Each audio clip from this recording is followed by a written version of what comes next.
it took me being able to say no sometimes to be able to say yes and hold on to like what I really wanted to do. One, two, three. Welcome to She Rocked It. This is the place where ladies are talking about the ways we're blazing our trails and the things that put the wind in our sails. Hey, Rockstar. Thanks for tuning in to the She Rocked It podcast. I'm your host, Karen Gross, and I'm so glad you're tuning into this episode today because I'm speaking with Michelle Zara Evans, who I have had the pleasure of knowing since we went to college together at Wesleyan University. And I've always been wowed by her confidence and her poise and her kindness. And it has been so cool to see her career skyrocket over the past 20 years, as she's really dug into her passion for fashion.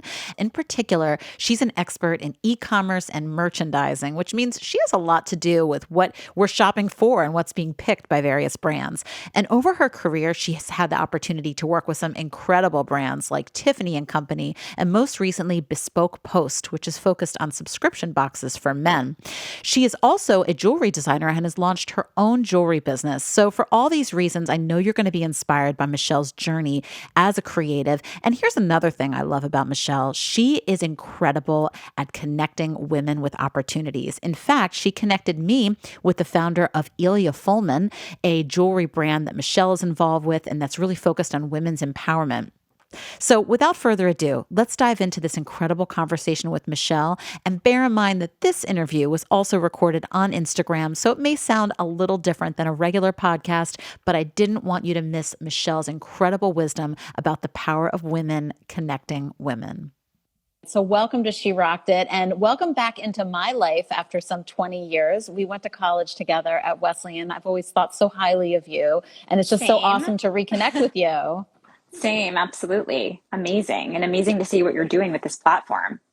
Well, I really appreciate that from you because what I've now come to realize is that you have really been supporting women throughout your career. We're going to talk about that tonight a little bit. But first, why don't you tell us a little bit about what you're up to lately? Sure, I would love to. So I've spent the past 15 years working in the retail industry, mostly in e-commerce in many different kinds of business models, pretty diverse and unique, range from flash sales at Gilt Group to social retail, which is basically a modern version of Avon at Chloe and Isabel, to a text message based shopping platform called Jet Black that was part of Walmart's innovation center. And then I joined Bespoke Post right before the pandemic, so January 2020, which was a very interesting roller coaster time to be working in retail, especially in e-commerce. It's interesting because I know you had a time with Tiffany and Company. You worked with Paloma Picasso on her beautiful jewelry. So that's kind of an interesting stretch, and it shows how nimble you are to go from that to that, So how does that feel for you, kind of keeping nimble within the fashion world, going from, I would say, a very woman-focused brand to more of a man-focused enterprise?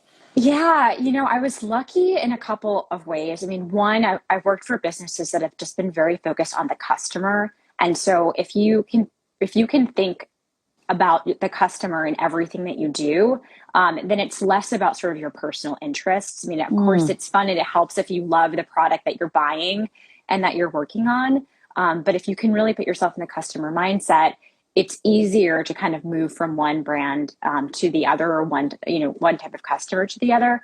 But also the time I spent at Gilt was a really pivotal time for me in my career. And Gilt was a business that really focused on, all categories from women's apparel to men's apparel to home to kitchen.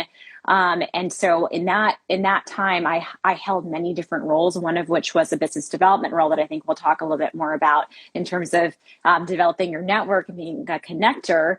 But I got to work on a lot of partnerships in the men's business there. And so it was a nice way for me to kind of get my feet wet in that customer base. And then it's come back to benefit me later on. I love that. And let's just dive right into kind of what you were just alluding to about connecting women along our career journeys, connecting women with one another. Because already since I've launched She Rocked It, you've connected me with, I want to say, at least two women who I've had very fruitful collaborations with. So it just seems like this is a through line for you, is about connecting women. Tell us about why that's important to you and how that's kind of manifested itself throughout your career. Sure. I never really thought I would be someone who had a big network. I've always had, more like small groups of friends kind of growing up and that type of thing. And I think there's a couple experiences I really had that like springboarded the kind of connector that I am today. And I think the first major one was that I wanted to change careers. So when I Mm. first graduated from Wesleyan with you, I worked in management consulting, which was great. And I learned so much and I have so much respect for that industry, but I knew I was missing a creative outlet. And I had always had a passion for jewelry. And I knew that long term, I kind of wanted to combine my analytical side with my creative side. And I thought that retail would be a great industry to do that in. But in order to get there, I needed to find a path. And I not only wanted to go to business school and use that as a springboard to change careers, but I wanted to sort of have a great story and put my money where my mouth is. And I definitely recommend anyone who wants to change careers that you think about that. Like, how do you really create something that's authentic and really show that you have a passion other than just saying that you like something? And so I created my own jewelry business. And in doing that, like, I had to put myself out there. I didn't know anyone who owned stores.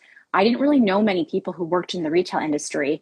And so that really sparked this whole idea of like, I have to go talk to people I don't know, and I can't be afraid. I have to ask and I have to meet and I have to then meet. And then if someone says they have a friend who owns a boutique, like, I just started to talk to everyone. Wait, you And created your own jewelry line? I did Oh, back then. I Yes. didn't know this about, okay. Yeah. Back in the day, I would sit Okay, at my it's coming table. back to me now a little bit. But so like, because you have this incredible combination, Michelle, of like creativity and business savvy, which I think is really spectacular. And we can learn a lot from that as creatives. You have an MBA, but you also obviously are very creative. And I didn't realize we're actually making your own jewelry at one point and really trying to launch your own brand. That's really interesting.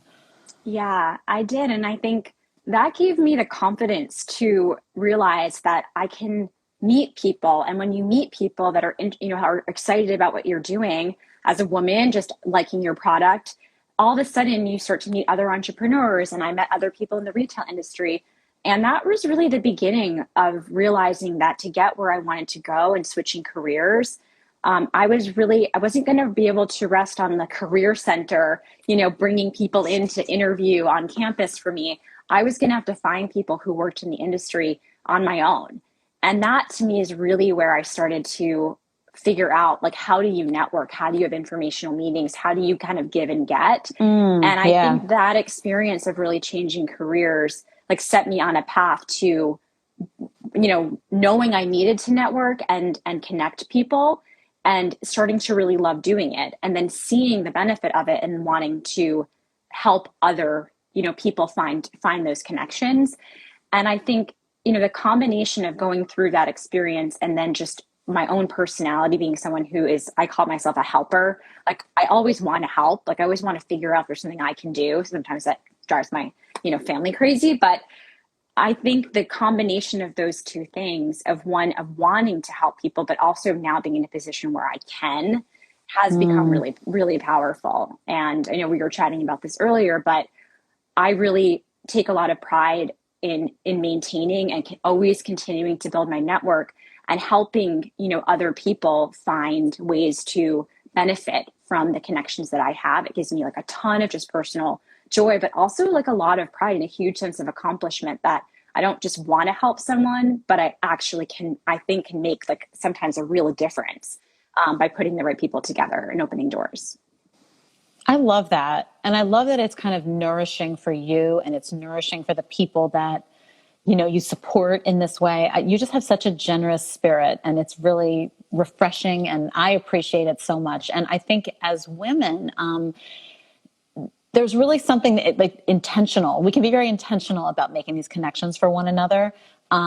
Because I do agree with you that in these times of sort of pivoting and need, and so many women now have been impacted by the pandemic, by the she session and the great resignation. And we're all, so many of us, I should say, are in this moment of needing that kind of support. So I think, listen up, everyone, and like, let's take a page from Michelle's book and really try to support one another in a moment where I think women are especially needing and will be appreciative of that kind of connection. So thank you for Very like true. modeling that for us. Cause yeah, I think it's crucial in this moment in particular. Could not agree more. Hey, Rockstar. You know when you look in your closet and you don't have that perfect, empowering, inspiring thing to wear? Well, I've got a solution for you. Check out our shop at sherockedit.com. Browse through our merch and pick up one of our t-shirts. We also have an awesome ball cap, a beanie, a really great mug for your morning coffee. I promise you, our merch is going to rock your world. Also, it's a great place to find a gift for your favorite rock star. So check it out at sherockedit.com. And in terms of like your career trajectory, as we kind of reconnect and I've learned more about what you've been doing, it just strikes me that you've really crafted a career on your own terms. You followed your calling, your passion for fashion, for lack of a better expression, and for joy. What advice might you offer to other women to really carve out a path that is nourishing, that's fulfilling, that's successful? Because it just seems like you've really excelled at that. Well, it's taken me a while, I think. I mean, I had a vision of wanting, as I mentioned earlier, to be in this industry, and I really fought for that. But I think in terms of finding the right combination of doing a job that I love, in an industry that I'm really interested in, and having like a good experience on the ground, I think that's come from a couple of places. One is that I tend to always have additional extracurricular activities that help to nourish me, like working on Elia Fulman with Whitney, at times still creating my own jewelry and doing, holiday trunk shows here and there. And so those things kind of help to make, to round out, my experience in the industry and make sure I have some, pet projects going on. I'm actually really glad you brought that up. I was funny enough speaking to a woman today about just that, about we have kind of our, maybe our bread and butter, you might say, or we have our things that we do. And then, but that's okay. That's okay to have those parts of our lives. And then there's other parts of our lives that we do because we love it. And we don't necessarily like rely on it for our 100% income, but it's okay to cobble it together in ways that are holistically nourishing. So that's funny because I'm Yeah. glad you flagged that because I feel like I had a similar conversation earlier. And that's like, it's okay to look at life more holistically. I agree. And I do Yeah. think that's important. They feed off of one another. Like Yeah. I'm better at my job at the Spoke Post because of some of the things I do.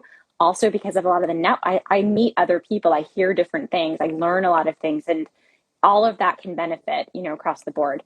And you also volunteer for organizations where you're supporting women who need kind of some job security and women who are under. So you're doing a lot of amazing things to support women above and beyond your kind of 9 to 5, let's say. Yeah, yeah. I will say one more thing though, because my 9 to 5 is incredibly important to me, and I work Yeah. at a really really special place. And I think to answer your original question about like how did I find, in my career, how did I get to a place where like I feel fulfilled and excited, and I'm happy with what I'm doing. It was definitely a journey, and I think it took me being able to say no sometimes to be able to say yes and hold on to like what I really wanted to do. So I've made it into this industry and found some really amazing jobs, but some of those jobs like were not with maybe the people I wanted to be working with, or in a culture or an environment that I really believed in, in terms of how to manage people, how to work with people, and how to treat people. And my advice, to other women and anyone really is it's okay sometimes to say no. Like there might be an amazing job, but if the experience on the ground, isn't really going to be one that you're going to feel great about and be able to be your best self and your true self, like it's worth saying no. And it's easier to say that where I am because I have the luxury now to a certain extent of being able to, wait or pick and choose and find something that I really love and work with like, amazing people. But it's worth holding out for that to the extent that you can. And to me, like that's the ultimate part of the career. It really comes down to like who are you working with? It's so true. I mean, I feel like we can have the quote unquote dream job or client even, but if in reality the chemistry isn't there or the kind of day-to-day stuff isn't aligning or feeling aligned, what may have seemed a yes may not be actually a yes. It may be a no. So it does take courage to Yes. raise your voice for that no, I think. And that's what we talk a lot about here, is really having the courage to say no or say yes, depending on what's really feeling true to your path. And it sounds like, were there any times when like you had to kind of psych yourself up to say a big no to something? Yes, there Yeah. there were, and the industry that I'm in is can be tumultuous at times. People have called it the retail apocalypse and all of these things, and I've gone through like many transitions in my career, some that were my choice and some that weren't my choice just because of what was happening in the industry. And there were times where I wanted to just grab something that was maybe the first opportunity that I had, or something Hmm. that sounded really great on paper, that would look good on my resume. And there were one or two times where I said no, even though I didn't have another offer lined up. And it was scary. To be honest, my first job out of business school, my heart was set on working in jewelry. It's one of my biggest passions. And I was waiting for an offer from Tiffany's. I hadn't heard from them. I got an offer from somewhere else to work in a different category. And I said no before I got my Tiffany offer. And it was one of the scariest, most painful things I've ever done in my life. But I knew if I could do it then, I could have the courage to do it again in the future if I needed to. Wow, I just got the goosebumps. That is badass. I love that. And just give us a little window about, you allowed to tell us a little bit about working with Paloma Picasso and how you collaborated with her? Sure. I mean, I feel very honored and lucky that at a very young age, it was my first job out of business school, my first job in retail.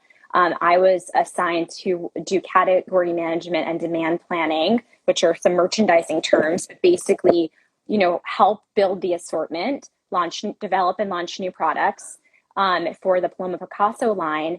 And within the first year of working on that line, she came to New York and spent several weeks with the team, um, brainstorming, sketching, talking about her passions and what she's doing in her life, and really planning for the next year of new collections. And she just had an incredible amount of poise.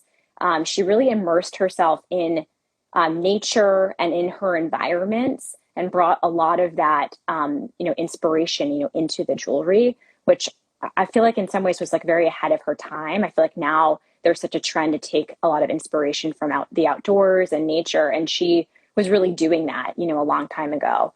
And so it was I was definitely starstruck by her, and I've always kind of had her in my mind as a role model. What a powerhouse woman to collaborate with early on in your career. That's so exciting to hear a little window into what that was like.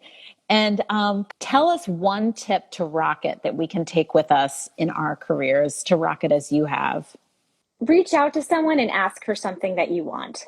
Honestly, I think that is one of my biggest tips in life and in the world, is ask for something. If someone makes a connection for you, don't be afraid to ask for what you want. Or if you're asking someone to make a connection for you, tell them what it is that you want to come out of that. And don't be afraid to ask for it.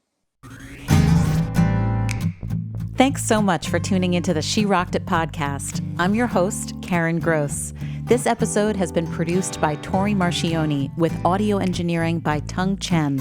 The She Rocked It theme song is by Karen Gross and Tim Motzer.